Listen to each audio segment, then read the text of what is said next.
ED দপ্তরে সন্দীপের স্ত্রীর নথি জমা, আরজিকর দুর্নীতি তদন্তে এনফোর্সমেন্ট ডিরেক্টরেট।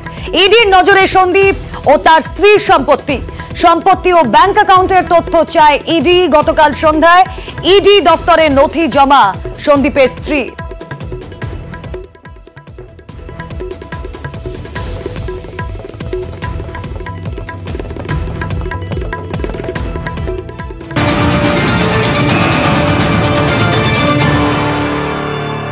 আরো একটি গুরুত্বপূর্ণ খবর, 3 চিকিৎসককে সাসপেন্ড আইএমএ। সুশান্ত রায়, অভিক দে, বিরূপাক্ষ বিশ্বাস তাদেরকে সাসপেন্ড করা হয়েছে।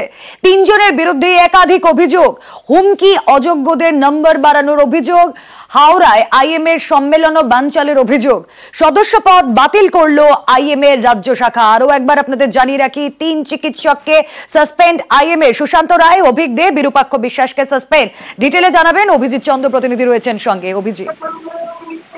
রুমেলা, এই সুশান্ত রায়, অভিক দে এবং বিরূপাক্ষ বিশ্বাস, এই 3 জনের বিরুদ্ধে গত বেশ কিছুদিন ধরেই টানা অভিযোগ উঠছে যে একদিকে তারা যেমন যে তথাকথিত স্বাস্থ্য দপ্তরের ভেতরে যে উত্তরবঙ্গ লবি, সেই উত্তরবঙ্গ লবি এবং দিনের পর দিন ধরে এরা থ্রেট কালচারের সঙ্গে যুক্ত এবং রাজ্যের বিভিন্ন সরকারি বেসরকারি মেডিকেল কলেজগুলোতে এই 3 চিকিৎসক তারা হুমকি দিয়ে আসছেন এবং বিভিন্ন অনৈতিক কাজের সঙ্গে, বিভিন্ন দুর্নীতিমূলক কাজের সঙ্গে যুক্ত এবং এরা প্রত্যেকেই ইন্ডিয়ান মেডিকেল অ্যাসোসিয়েশনের সঙ্গে ঘনিষ্ঠভাবে যুক্ত ছিলেন। এবং আজকে আইএমএ রাজ্য শাখা, ইন্ডিয়ান মেডিকেল অ্যাসোসিয়েশনের রাজ্য শাখা, তারা সিদ্ধান্ত নিয়েছেন যে আরজিকর কাণ্ডের সঙ্গে এই ডক্টর সুশান্ত কুমার রায়, বিরূপাক্ষ বিশ্বাস এবং অভিক দে তারা যেহেতু তদন্তের স্ক্যানারে রয়েছে, তাদের সঙ্গে ঘনিষ্ঠ সম্পর্ক পাওয়া যাচ্ছে এই আরজিকর কাণ্ডের। সুতরাং যতদিন না তারা নির্দোষ প্রমাণিত হন, তাদেরকে সাসপেন্ড করা হয়েছে এবং আইএমএর কোন রকম কাজের সঙ্গে তারা যেন যুক্ত না থাকেন সেই বিষয়টা জানানো হয়েছে।